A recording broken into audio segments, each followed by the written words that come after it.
Olá pessoal, nesse vídeo nós vamos começar a estudar com um pouco mais de profundidade a chamada radiação térmica.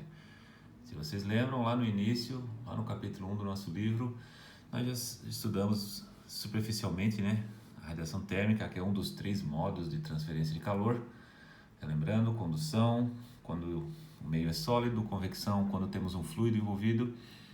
E nós falamos lá que a radiação ela não precisa nem de ser um meio material, pode ser o próprio vácuo ou qualquer outro meio semi-transparente. Falamos superficialmente sobre a natureza da radiação e agora vamos estudar ela com um pouco mais de profundidade.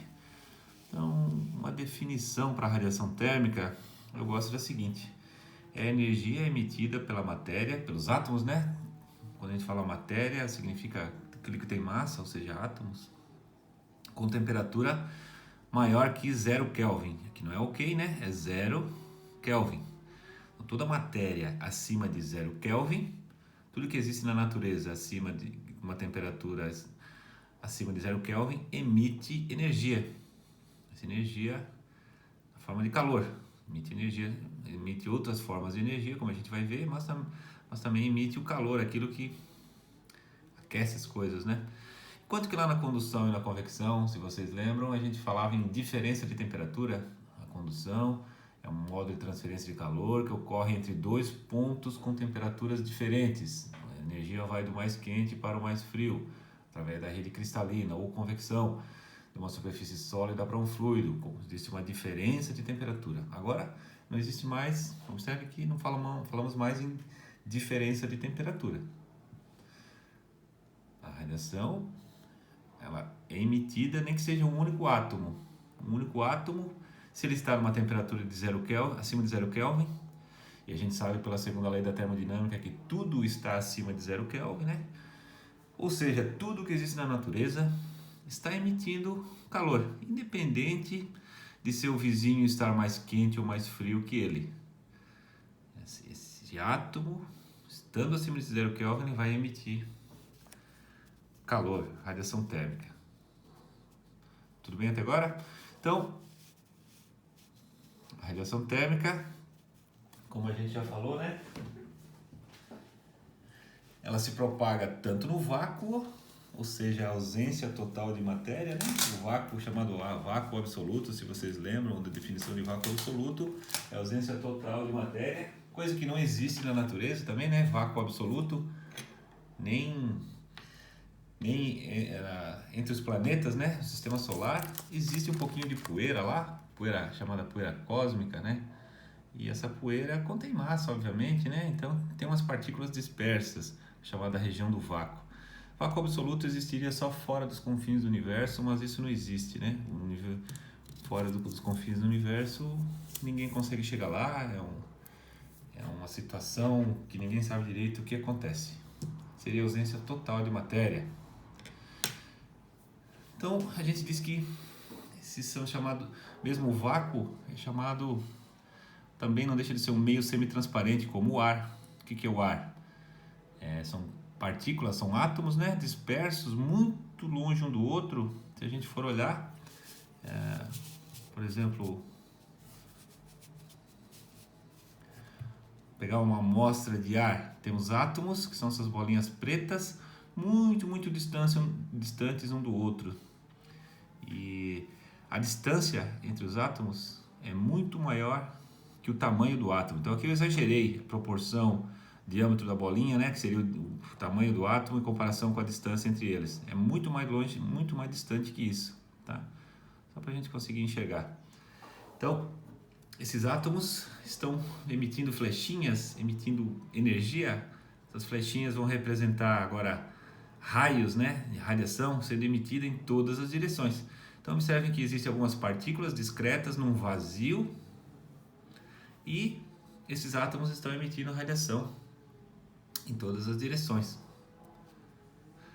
Quando temos uma interface de um sólido com um meio semi-transparente, por exemplo, o ar, pode ser vidro, tá certo?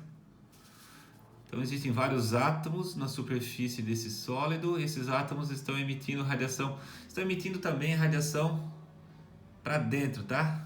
Só que a radiação emitida para dentro é absorvida pelo vizinho. Agora nós estamos falando de sólidos, o empacotamento, né? A proximidade das partículas é muito maior. Aqui eu desenhei só duas para não bagunçar demais, mas imagine que são várias partículas muito próximas uma da outra, de forma que as vizinhas de dentro aqui acabam absorvendo a radiação que vai para dentro do sólido. Então a gente diz que a radiação, nesse caso, é um fenômeno superficial, como se ela fosse emitida só pela superfície. Na verdade não, está sendo emitida para dentro também, só que é rapidamente absorvida pelos vizinhos. Então a gente diz que aqui é um fenômeno volumétrico, que ela emite meio semitransparente, né? Os gases, os átomos emitem em todas as direções, e como os átomos estão longe um do outro, essas flechinhas de radiação têm liberdade para percorrer qualquer caminho, em qualquer direção. Já num sólido, devido à proximidade, os vizinhos reabsorvem a radiação daquele da superfície, de forma que apenas, digamos, isso aqui a gente pode imaginar como sendo uma hemisfera, né, que eu desenhei no plano, mas na verdade tem que imaginar essas flechinhas tridimensionalmente. Então, como se fosse, aqui forma uma esfera, né? Uma esfera contendo flechinhas em todas as direções. Aqui uma semisfera, metade de uma esfera, né? Uma esfera cortada na metade, onde a radiação vai sair apenas por uma semisfera, né? Sobre essa superfície aqui, tá? Então, qual que é a velocidade de propagação e velocidade da luz? Nós já falamos sobre isso. Na verdade, a luz nada mais é do que a radiação térmica, é isso que a gente vai ver daqui a pouquinho. Então, essas flechinhas, imagina que são feixes de radiação emitida em todas as direções, quando o meio é semitransparente, porque os átomos estão muito longe um do outro, um não atrapalha o outro, digamos assim. A chance de uma flechinha dessa bater no outro átomo é minúscula. Já aqui não, no sólido é um fenômeno superficial, vai ocorrer na interface dele com o meio semitransparente. Em outras palavras, essas flechinhas só conseguem propagar livremente num meio semitransparente. Meio semitransparente. Quando temos um sólido opaco, vamos chamar aqui o sólido agora de sólido opaco. Essas flechinhas vão ter liberdade para se propagar apenas quando elas encontram o meio semitransparente, tá?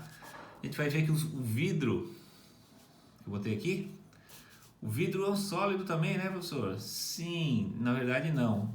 Sim e não. Sólido no sentido que a gente consegue sentir ele na mão, como se fosse um objeto sólido, mas o vidro, na verdade, alguns dizem que ele é um fluido. É um fluido. Tá mais nessa situação aqui. O vidro não forma rede cristalina, né? O sólido forma uma rede cristalina alinhada. As moléculas estão alinhadas, os átomos estão alinhados, de forma que se a radiação não pega no primeiro, vai pegar no segundo. Se não pegar no segundo, vai pegar no terceiro. Numa distância de 1 micrômetro da superfície, toda a radiação que é emitida pelo esse átomo da superfície é reabsorvida de volta, porque as moléculas, os átomos estão alinhados. Já nos meios semitransparentes, como o ar, os gases, né, que estão muito longe do outro, mesmo o vidro é chamado de uma substância amorfa, ou seja, não forma uma rede cristalina, ou seja, os átomos não estão alinhados, ou seja, existe uma grande chance desses raios conseguirem atravessar esses raios conseguirem atravessar esse meio amorfo. Por isso que ele é transparente, na verdade. Se o vidro fosse de cristal, como alguns dizem, né? Eu tenho uma taça de cristal. Se aquela taça realmente fosse uma rede cristalina, aquela taça seria opaca. A gente não conseguiria enxergar através dela. Nós só conseguimos enxergar através do vidro de cristal, e esse cristal agora pense entre aspas, né? Essa taça de cristal, na verdade não é um cristal, tá? Mas a gente vai voltar a falar sobre isso daí. Bom, qual que é a natureza física dessa radiação térmica, dessas flechinhas? Aí existe um grande debate. Tem uns que dizem que são ondas eletromagnéticas, tem outros que dizem que são fótons. São duas teorias correntes. Teoria dos fótons. O que são fótons? São partículas subatômicas. Vou escrever aqui.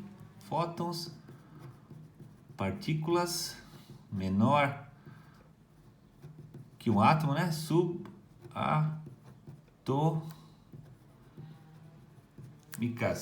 Então, os átomos são formados de prótons, nêutrons, elétrons. No núcleo estão os prótons e os nêutrons. E também lá no núcleo tem uma dezena de partículas subatômicas.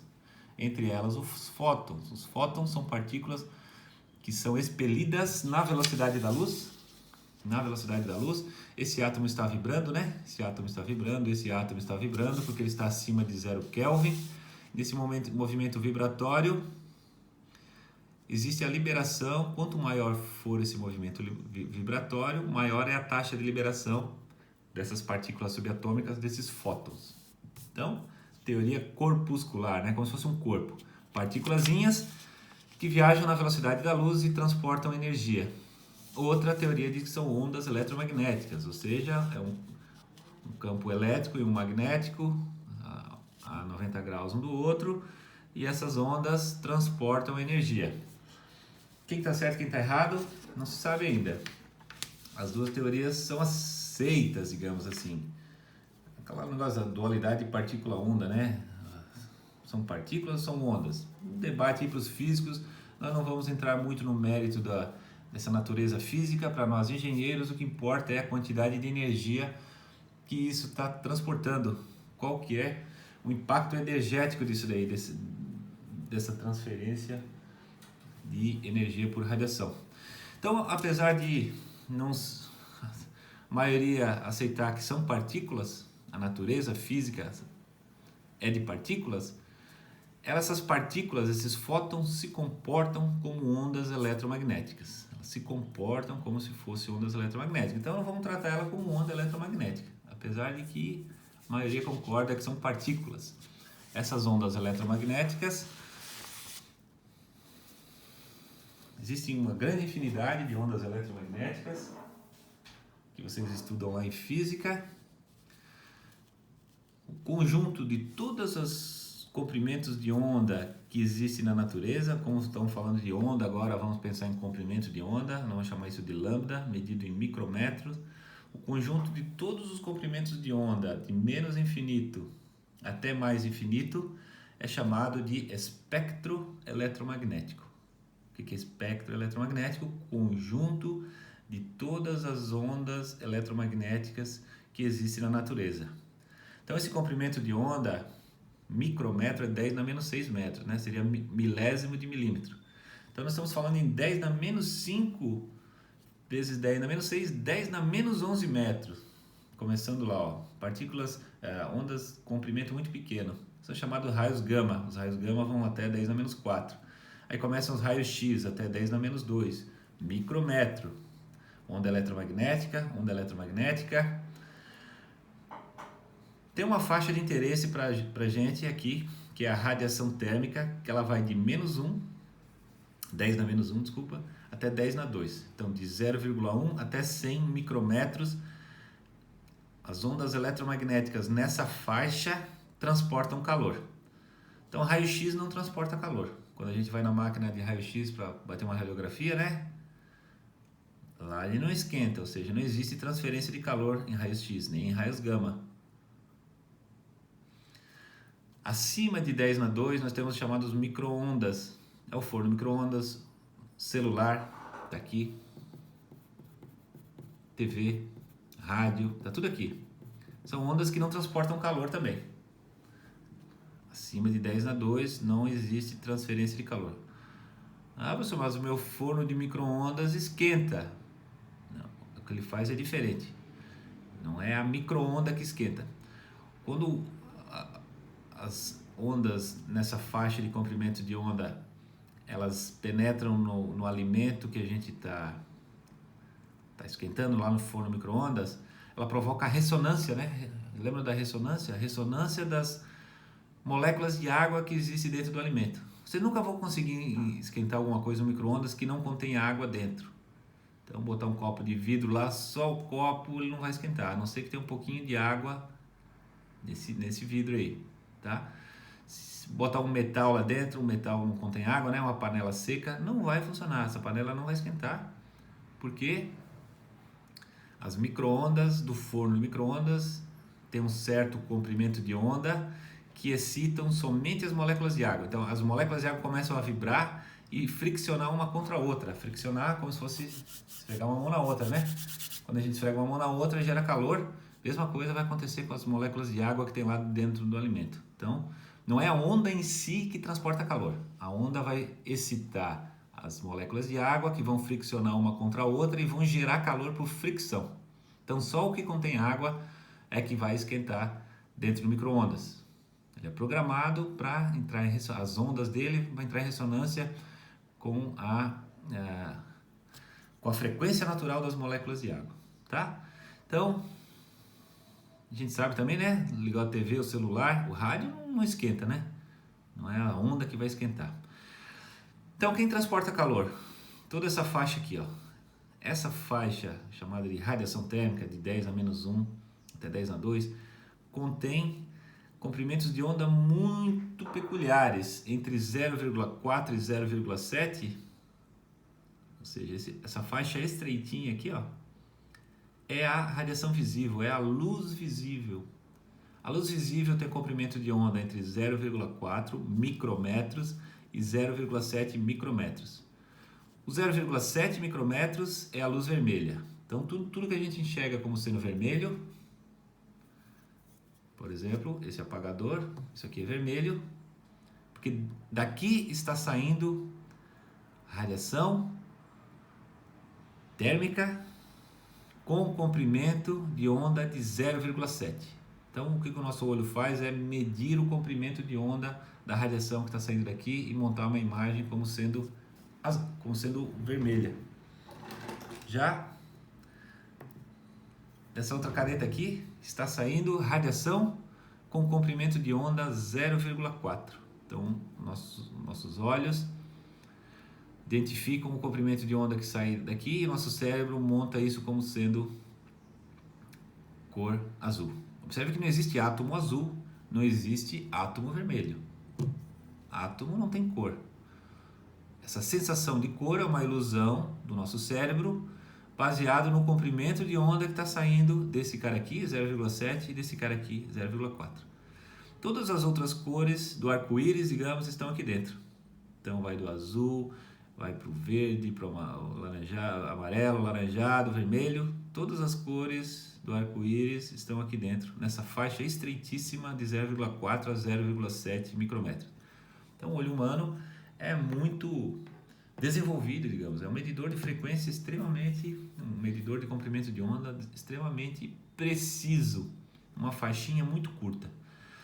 Então tudo que é luz visível está dentro da radiação térmica, na faixa de radiação térmica. Tudo que é luz, chega como luz, transporta calor consigo, certo? Mas tem uma parte chamada infravermelho, ou seja, nessa região que começa no vermelho, vai até no 10 na 2 micrômetros, que é chamada radiação infravermelha. Nosso olho não consegue detectar radiação nessa faixa aqui. Alguns animais conseguem, por exemplo, algumas serpentes, corujas, animais que caçam noturno, né? Animais noturnos têm a visão desenvolvida nessa faixa do infravermelho, então eles conseguem enxergar à noite, digamos assim.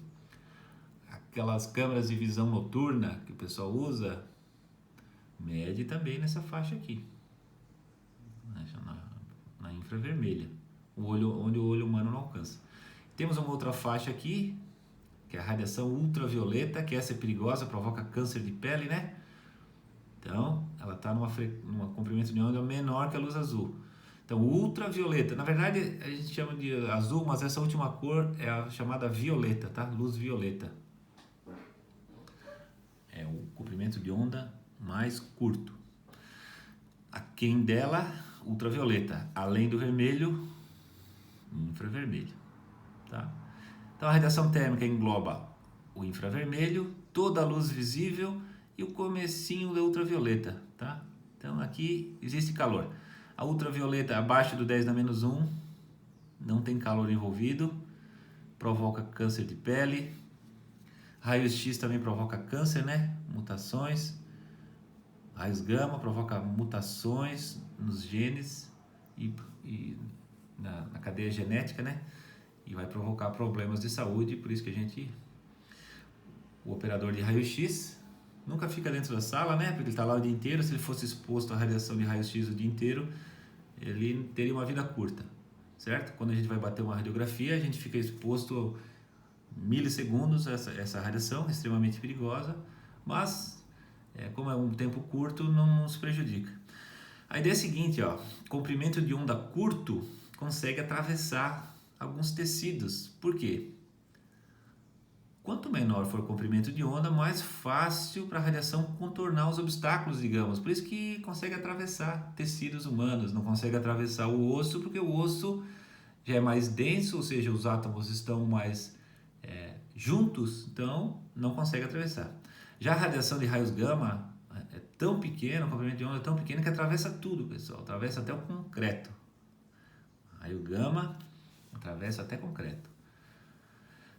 É aqui que o pessoal, os astrofísicos gostam de trabalhar, porque as galáxias emitem radiação em raios gama que atravessam qualquer coisa, né? Então conseguem, é possível detectar a radiação gama de uma galáxia muito distante aqui na Terra, porque o comprimento de onda muito curto atravessa praticamente tudo, não se perde, tá certo? Então esse é o espectro eletromagnético, uma visão geral. Nós vamos focar aqui, ó, na radiação térmica, englobando a luz, obviamente. Então a gente vai ver que vai falar bastante sobre luzes, cores, etc.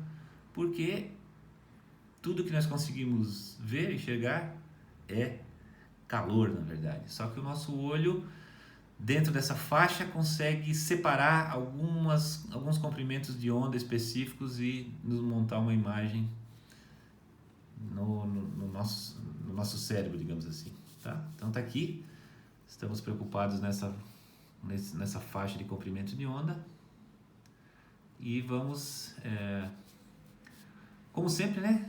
A radiação significa estimar quantos watts está sendo transferido de um corpo quente para um corpo frio. Esse é o nosso objetivo, como sempre. Se eu tenho o Sol, que é quente, e tenho a Terra, que é frio, quanto calor está vindo do Sol para a Terra, por exemplo, importantíssimo para a energia solar. O calor vem do Sol para a Terra, a gente já falou sobre isso através da radiação térmica, né? Não existe um meio material que separa o Sol e a Terra, existe o vácuo, que é aquela poeirinha, o vácuo interestelar. Poeira cósmica dispersa, não chega a formar convecção, porque estão muito longe um do outro, não pode ser considerado um fluido, né? Seria um fluido muito extremamente rarefeito, não tem convecção no universo, digamos assim, ou no sistema solar, que seja. A radiação. Como que a gente calcula a quantidade total de watts que chega na Terra vindo do Sol, por exemplo, tá bom? Bom, para chegar lá, o caminho é um pouquinho longo, tá? Enquanto que na condução e convecção bastava o ΔT, multiplicar por uma constante, seja o H, seja o K, e tínhamos a taxa de transferência de calor. Agora na radiação o negócio é um pouco mais complexo, digamos assim. Bom, a radiação térmica cheia de peculiaridades, tem um caráter forte, digamos assim. A gente chama de caráter espectral. O que é o caráter espectral da radiação? A intensidade com que essas flechinhas saem do átomo, essas partículas subatômicas são eliminadas, ou a intensidade com que essa onda eletromagnética sai de um determinado átomo, a gente viu que não é um comprimento de onda só, varia de 10 a menos 1 até 10 na 2. E ele não emite igualmente, pega uma partícula de átomo qualquer, um átomo qualquer, a 300 Kelvin, digamos. Um átomo da superfície da mesa de vocês está a 300 Kelvin aproximadamente, está emitindo radiação. Em qual comprimento de onda que ele vai emitir? 10 na menos 1, 10 ou 10 na 2?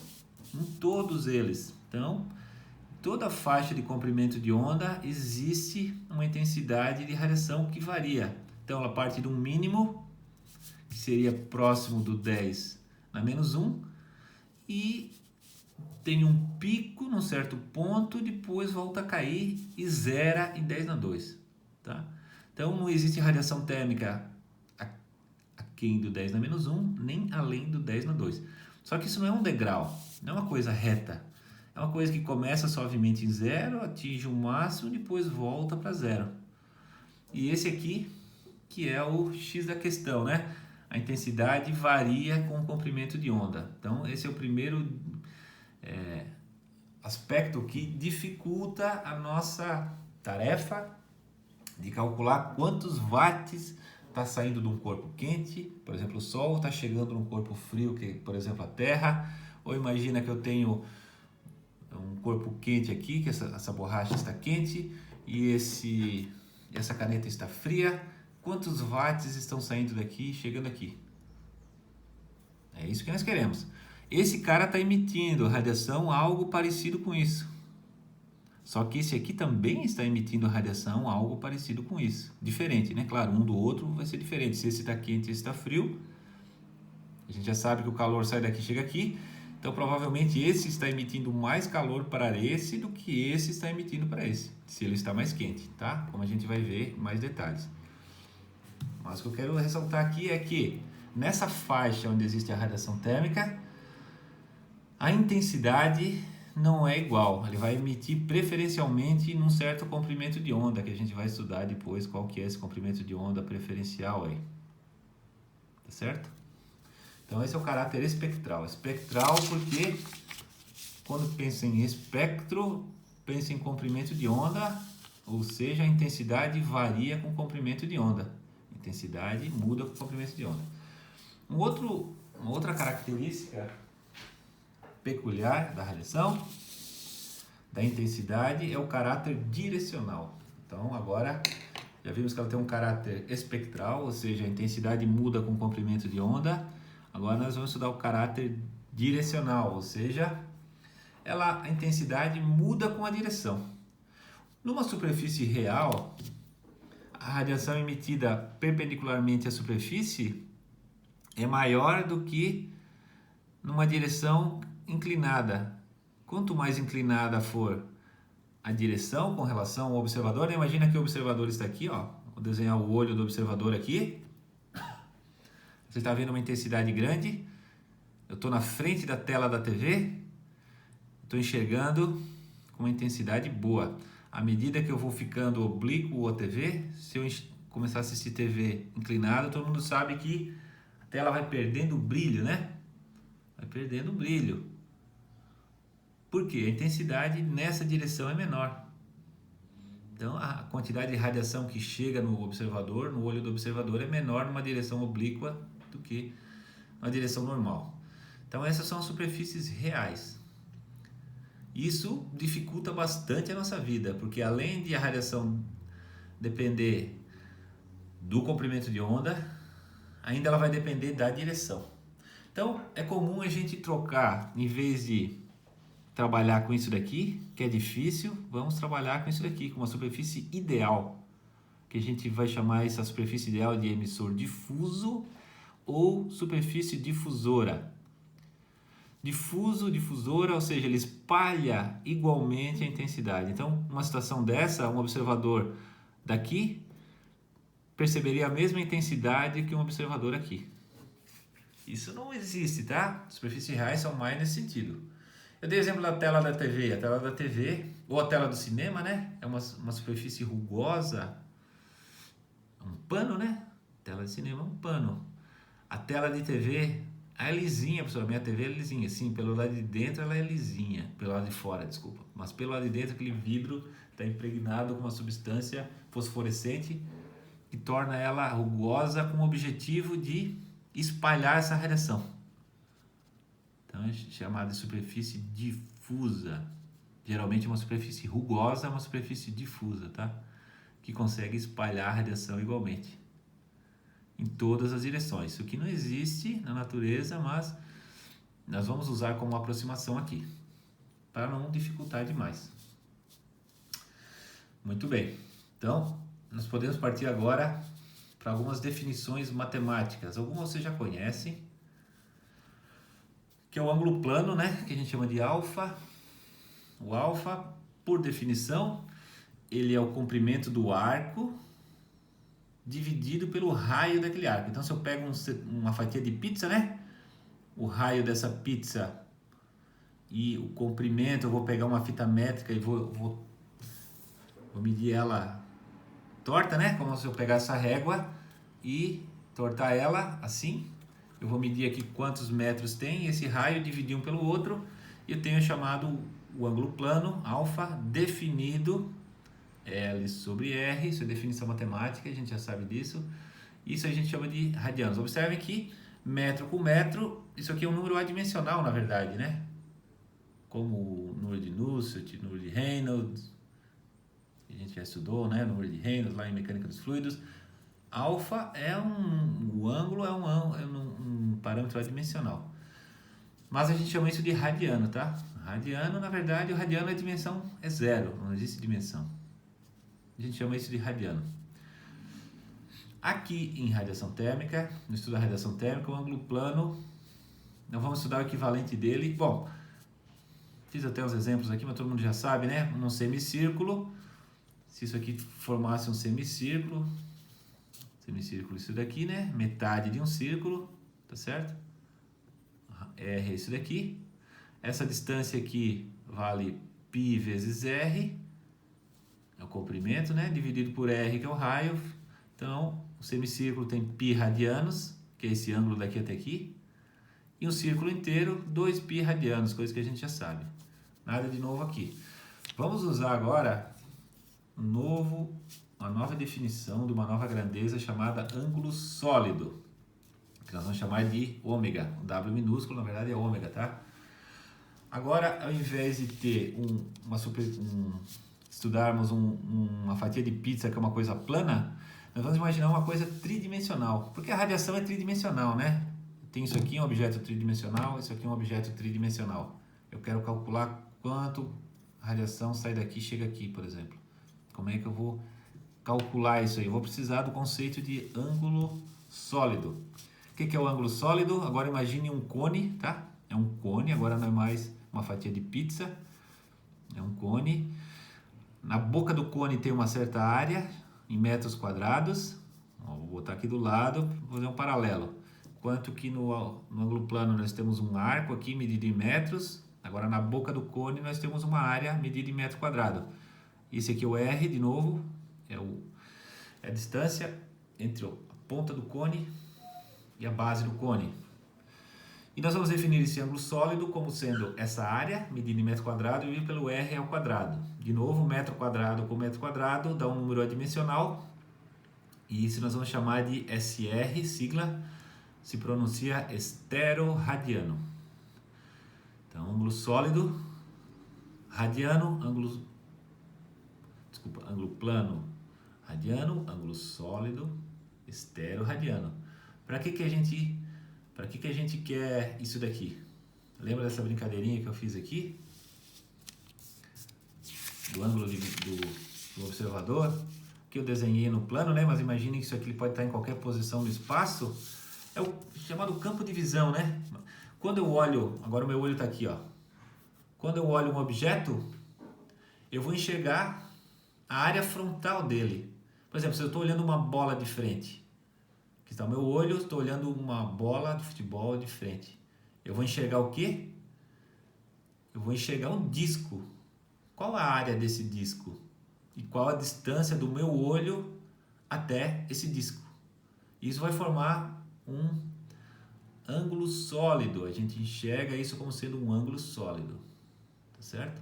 Então, o ângulo sólido entre a bola e o observador. Agora imagina que isso aqui agora não é mais uma bola, é um automóvel. Quando eu olho para um automóvel, eu enxergo isso daqui. Estou olhando o automóvel de frente, tá? O Fusca, de frente. Eu vou enxergar isso daqui. Qual a área desse Fusca? A área frontal. Lembra lá de mecânica dos fluidos? Quem já fez? A área frontal, que seria uma fotografia batida de frente, né? E a distância entre o observador entre o meu olho e esse automóvel. Isso vai formar um ângulo sólido. O ângulo sólido desse automóvel pode ser igual ao ângulo sólido de uma bola que esteja na mesma distância e com a mesma área frontal. Então, se os dois tiverem a mesma área frontal, seja o automóvel, seja essa bola, e a distância entre o observador e esse objeto é a mesma, os dois têm o mesmo ângulo sólido. Então, o ângulo sólido não leva em conta o formato. O ângulo sólido leva em conta apenas a área daquele objeto visto de frente e a distância dele. Por exemplo, uma das coincidências mais intrigantes da natureza, para mim, na minha opinião, quando a gente olha para o Sol, a gente enxerga o disco solar, né? Disco solar. Se eu souber o diâmetro do Sol, a distância que me separa do Sol, eu consigo calcular o ângulo sólido do Sol no meu campo de visão. Se eu fizer a mesma coisa para a Lua, vai dar exatamente a mesma coisa. Sol, Lua. O tamanho da Lua é muito menor que a do Sol. Muito menor. Então a área da Lua, né, vai ser muito menor que a área do Sol. Só que a distância com relação à Lua é muito menor do que a distância com relação ao Sol. De forma que o ângulo sólido do Sol e da Lua é exatamente a mesma. Ou muito, muito próximo. Coincidência, né? Essa é uma coincidência, para mim, inacreditável na natureza que isso seja uma coincidência. Mas tem o mesmo ângulo sólido. Apesar de um objeto estar muito mais distante que o outro e ter um tamanho muito maior que o outro, o ângulo sólido é o mesmo. Tá bom? Então agora nós podemos falar de uma semisfera. Agora não falamos mais de semicírculo. A semisfera, no ângulo plano nós falamos do semicírculo, era π radianos, e do círculo 2π radianos. Qual que seria o ângulo sólido de uma semisfera? Então seria o observador olhando para frente, ele consegue enxergar uma semisfera, né? Lembra que eu falei aqui, ó. Imagina agora que aqui seja o observador, ele está conseguindo, agora imagina que ele está observando a radiação que vem, né? Chega de diversas direções. Ele consegue enxergar quanto? Uma semiesfera. É uma coisa interessante, as mulheres é um pouquinho mais que uma semisfera e o homem é um pouquinho a menos que uma semisfera. Ou seja, se diz que a mulher tem uma visão maior que 180 graus, né? Consegue... isso é provado, tá, pessoal? Não estou aqui fazendo juízo de valor, nada disso. As pessoas do sexo feminino têm uma visão mais desenvolvida num ângulo maior que uma semisfera, e os homens um pouquinho menor. As mulheres conseguem enxergar, olhando para frente, conseguem perceber melhor o que está acontecendo do lado do que os homens, tá? Mas vamos aproximar que é uma semisfera, uma superfície plana. Agora imagina que é uma superfície plana que está chegando a radiação de todas as direções, formando uma semisfera. Qual que é o ângulo sólido dessa semisfera? É a área da semisfera. Lembre que a área da esfera é 4πr ao quadrado, né? Então, de uma semisfera é 2πr ao quadrado. Essa é a área da semisfera, dividido por r quadrado. Então, a gente diz que uma semisfera tem 2π esteroradianos. E uma esfera, imagina agora que a pessoa consiga enxergar tudo ao redor. Isso não acontece, né? Mas conseguisse enxergar para trás também, né? Em todas as direções. O campo de visão dela, o ângulo sólido dessa pessoa seria 4πr ao quadrado dividido por r ao quadrado, 4π esteroradianos. Então, um observador colocado no meio de uma semisfera tem um campo de visão de 2π esteroradianos. E se a gente conseguisse enxergar para trás, enxergaria num ângulo sólido de 4π esteroradianos, tá? Então esse é o ângulo sólido, muito importante para a radiação, porque imagina que eu sou um observador, estou olhando, estou de pé, olhando,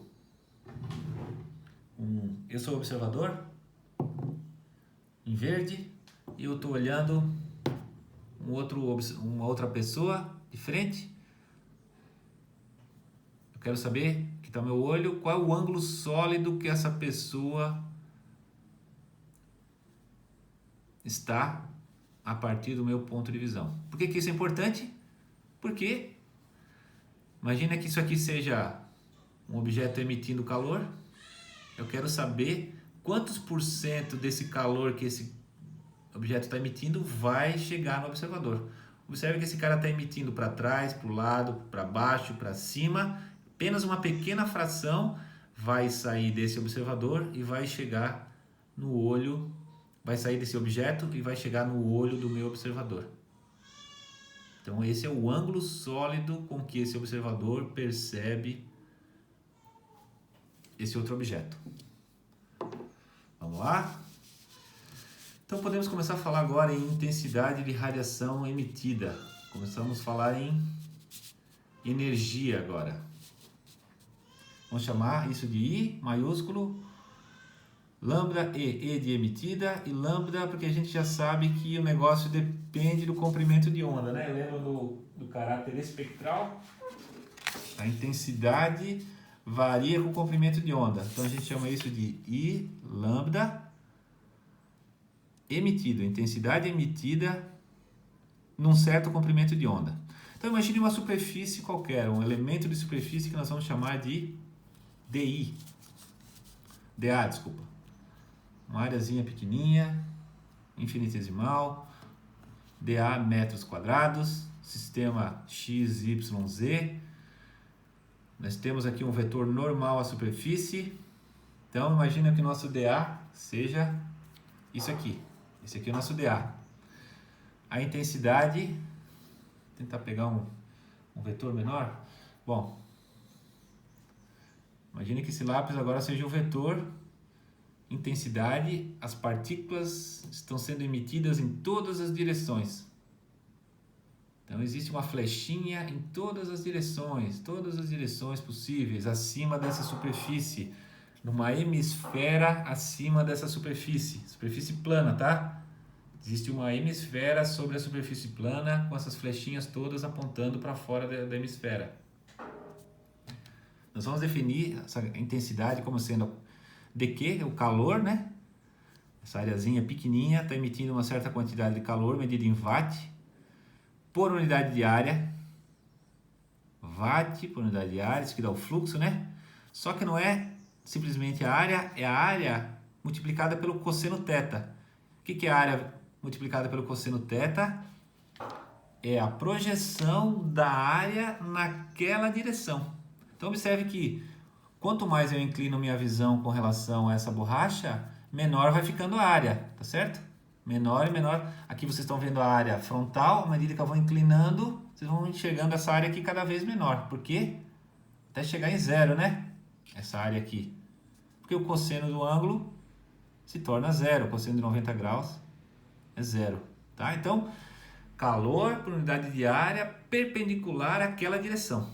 Então, para cada direção, para cada flechinha, tem uma direção θ com relação à normal. Eu tenho que multiplicar aquela área pelo cosseno de θ. Então, isso aqui vai dar watt por metro quadrado. Por unidade de ângulo sólido naquela direção, e por unidade de comprimento de onda, porque nessa direção existem infinitos comprimentos de onda. Quantos comprimentos de onda existem entre esse ponto e esse? Infinitos.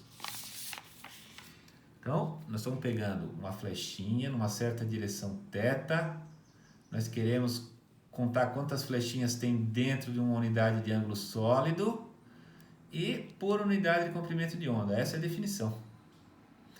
Essa grandeza, ela depende a rigor, como a gente viu, o caráter espectral, ela depende do comprimento de onda e depende do θ e do φ. Quem que é θ e φ? θ é o ângulo com relação ao normal e φ é o ângulo com relação ao eixo x, por exemplo, sobre a superfície.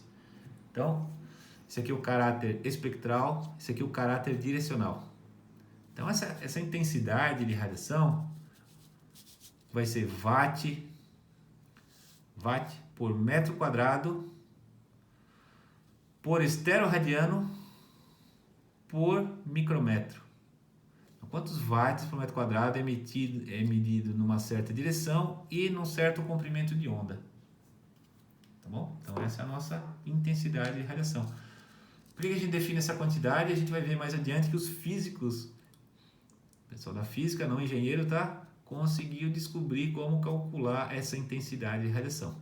Então, se os físicos nos disserem quanto que vale essa intensidade de radiação, nós queremos calcular o calor, nós vamos jogar isso aqui tudo para lá e tentar obter o calor que sai da superfície com base nessa intensidade aqui.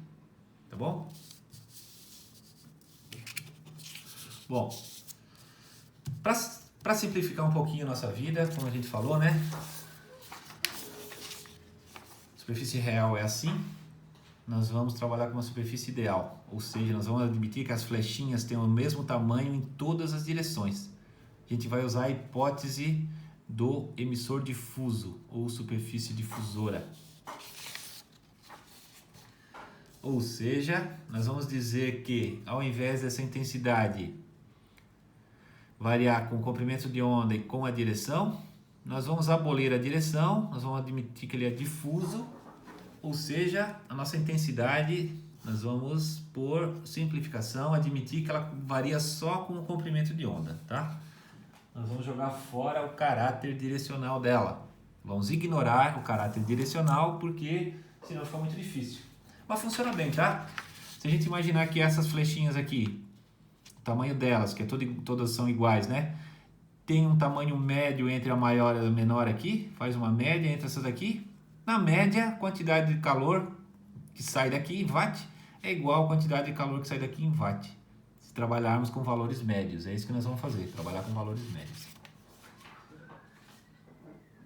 Então vamos trabalhar com a hipótese do emissor difuso. E aí nós vamos definir uma quantidade chamada de poder emissivo hemisférico total, ou emitância total hemisférica. Nomes complexos, mas nós vamos usar uma nomenclatura simplificada, vamos chamar só de poder emissivo ou então emitância. Nosso livro, algumas edições, ele usa o termo poder emissivo, que é o caso de vocês, no livro de vocês, que está lá na bibliografia, né? Que é a 6ª edição, ele usa o termo poder emissivo. Edições anteriores ele usa emitância. Mesma coisa, tá? É a quantidade de watt por metro quadrado que sai em todas as direções e em todos os comprimentos de onda. Então a gente sabe que a intensidade varia com a direção e com o comprimento de onda. Agora eu quero saber quantos watts por metro quadrado. Seria o fluxo de calor, né? Qual o fluxo de calor que está saindo de uma certa superfície por radiação? A gente vai chamar isso de poder emissivo ou emitância, tá? Medido em watt por metro quadrado. Então, é a quantidade total de radiação emitida por unidade de área em todas as direções e em todos os comprimentos de onda. Engenheiro, né? Engenheiro, tá, beleza. Isso muda aqui, muda lá, muda com a direção, muda o comprimento de onda. Mas no final das contas, o total é quanto? É isso que nós queremos saber. Nós vamos integrar o fluxo de calor em todos os comprimentos de onda, somar todos os comprimentos de onda e somar todo o ângulo sólido acima daquela superfície. Somar todo o campo de visão, né? Daquela hemisfera. Lembra da hemisfera? Aquelas flechinhas saindo em todas as direções. Essa hemisfera aqui, né? Forma uma hemisfera. Parece um semicírculo, mas tem que imaginar tridimensionalmente, né? Então eu vou somar todos os comprimentos de onda e todo o ângulo sólido acima daquele átomo que está emitindo radiação. Essa é a ideia. Quem que é o dq? É o fluxo, que é o dq de 2 linhas, né? Que é o fluxo. E esse fluxo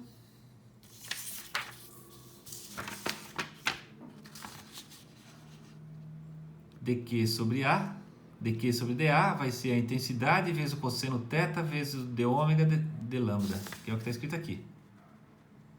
Tá certo? Então essa expressão aqui, eu isolei o dq sobre o dA, ficou, joguei para cá o cosseno d ômega de lambda.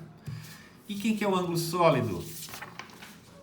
A soma de todo o ângulo sólido acima daquele elemento. Então tá aqui, ó. Então o elemento de área está aqui, no centro de uma hemisfera. Aqui está a hemisfera, pessoal, ó. Vamos devagarinho aqui. X, Y, Z. Esse aqui é normal a superfície, o dA está ali. Seria o centro, né? Seria aquele átomo que está emitindo radiação em todas as direções, numa hemisfera. Tudo bem? A hemisfera tem ângulos φ que valem de 0 até 2π. Então, φ vai de 0 até 2π. E o ângulo θ, que é o ângulo que ele forma com a normal, vai de 0, que seria a normal à superfície, até π sobre 2, que seria paralelo à superfície. Então, eu estou somando todos os ângulos φ de 0 a 2π, todos os ângulos θ de 0 até π sobre 2, para dar o ângulo sólido total. Quem que é o dq? Vamos escrever aqui, ó. Intensidade vezes o cosseno θ vezes quem que é o d ômega. Eu vou pegar uma fatia de φ, como se fosse uma torta hemisférica, né? Vou cortar uma fatia com uma certa abertura de φ e vou fazer vários cortes horizontais nesse bolo com espessura de θ. E o ângulo sólido desse cara aqui, ó, numa certa direção, θ e φ qualquer. Ampliei ele aqui, ó. Eu quero saber o ângulo sólido desse elemento aqui.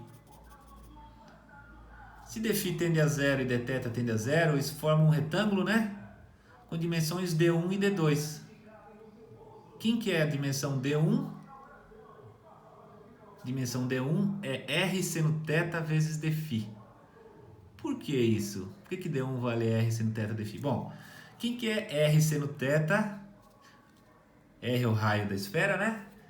Então, numa direção qualquer, nessa direção aqui, eu vou pegar o ângulo θ que ele forma, que é essa distância daqui até aqui, que é esse ângulo daqui até aqui, vou multiplicar pelo seno θ e eu tenho a distância medida perpendicularmente ao eixo normal até o cantinho desse elemento. Isso é r seno θ.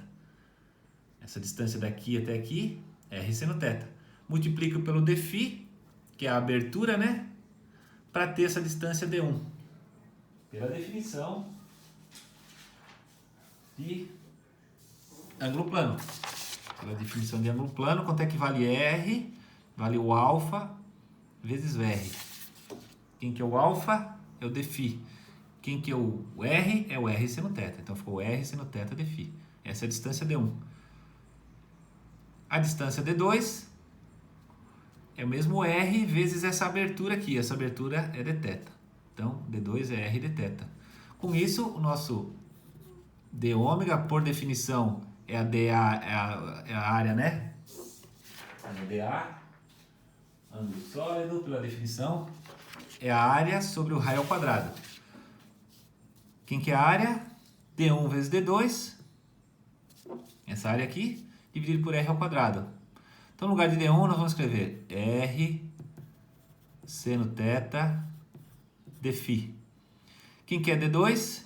r dθ, dividido por r ao quadrado. Observe que cancela. Ficou o d ômega, ficou seno θ dφ dθ. Então, no lugar de d ômega, aqui,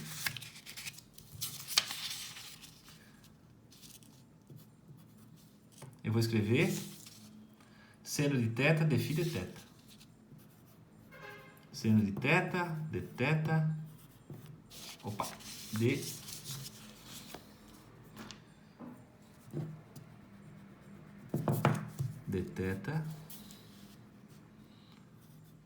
dφ. Então, vou escrever aqui, cosseno θ, cosseno θ já estava, né? Cosseno θ já estava aqui. Seno θ dθ dφ vezes d lambda. Então, Vamos tentar resolver essa integral zona aqui, uma integral tripla em lambda, em φ, em θ. Vamos lá?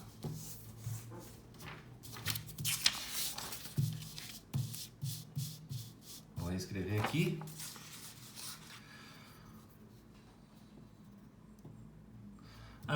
Mais uma coisa, nós vamos trabalhar com emissor difuso. Então, vamos escrever aqui, ó.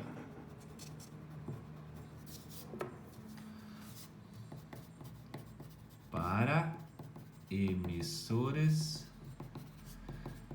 difusos. Quem que são os emissores difusos? São aqueles que têm flechinhas iguais em todas as direções. Ou seja, essa intensidade não depende nem de θ nem de φ. Lembra disso? Essa intensidade depende apenas de lambda. Se ela depende apenas de lambda, eu não preciso incluir ela na integral do φ e do φ e do θ. Então eu vou tirar dessas duas integrais. Então vai ficar a integral de 0 até infinito. Vou passar esse cara para cá, porque ele não participa dessa integral. Vamos lá? Então ficou poder emissivo ou emitância integral de 0 até infinito da intensidade espectral emitida. Agora sim, integral de 0 de φ igual a 0 até 2π da integral de 0 até π sobre 2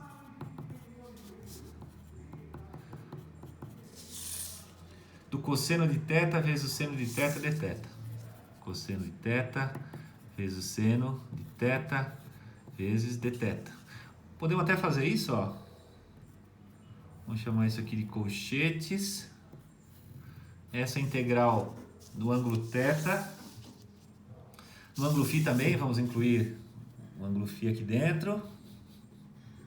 Integral dupla, né? Em θ e em φ. Vou integrar primeiro em θ, depois em φ. E, finalmente, de lambda. Essa integral aqui é apenas geometria, né? Cosseno θ vezes o seno de θ vezes dθ. Integra com relação a θ. Depois, o que sobrar integra com relação a φ. Vamos lá?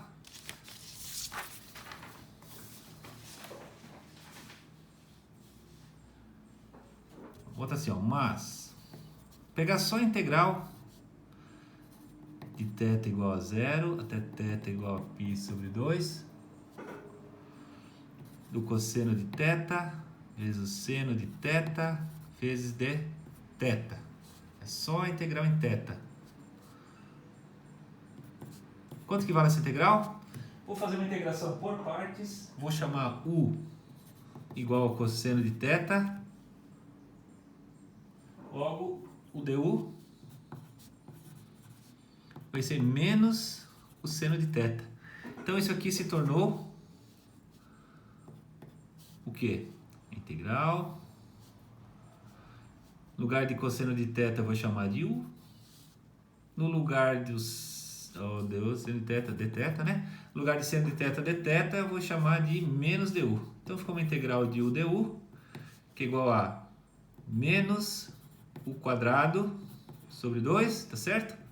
Só que u é o cosseno de θ sobre 2.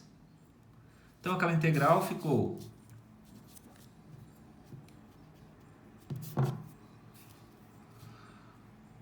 integral de 0 até π sobre 2 do cosseno de θ vezes o seno de θ dθ menos o cosseno de θ sobre 2, que é o que está escrito aqui, né? Entre os limites de 0 até π sobre 2. Cosseno de π sobre 2 é 0. Menos, no limite inferior, menos cosseno de 0 é 1. Menos meio, ou seja, isso aqui vai dar meio. Então, Essa é a integral. Agora vamos... Integral em θ. Vamos fazer a integral em φ. Então vai ficar integral de 0 a 2π. Integral de 0 a 2π. Dessa integral em θ, que é 1/2, vezes dφ. Essa é facinho, né?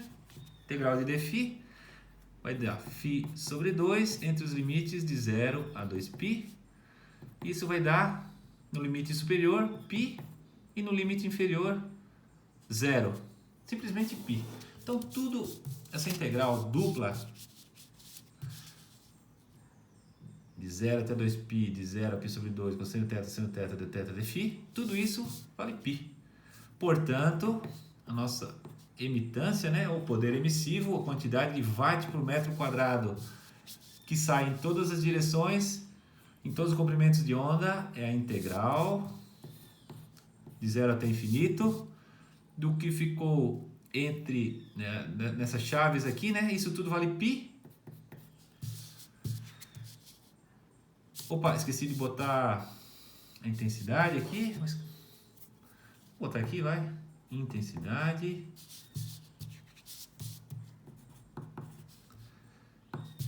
de lambda. Ou seja, posso tirar o π daqui, né? Vai ser π integral de 0 até infinito da intensidade e radiação emitida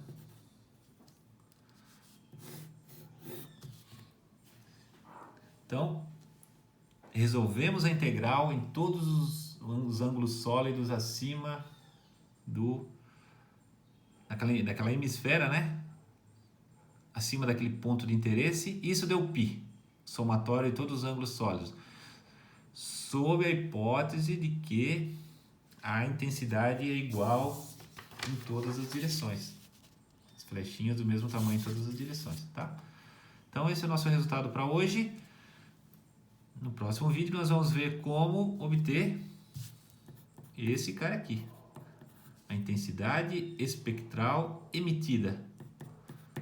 Como eu falei para vocês, os físicos nos fizeram o favor de deduzir isso daqui, tá? Mas isso vamos deixar para o próximo vídeo. No próximo vídeo vamos obter a pressão da intensidade, jogar aqui, fazer essa integral e tirar finalmente quantos watts por metro quadrado está saindo em todas as direções, em todos os comprimentos de onda, daquele ponto específico, daquele átomo, daquela partícula que está emitindo radiação.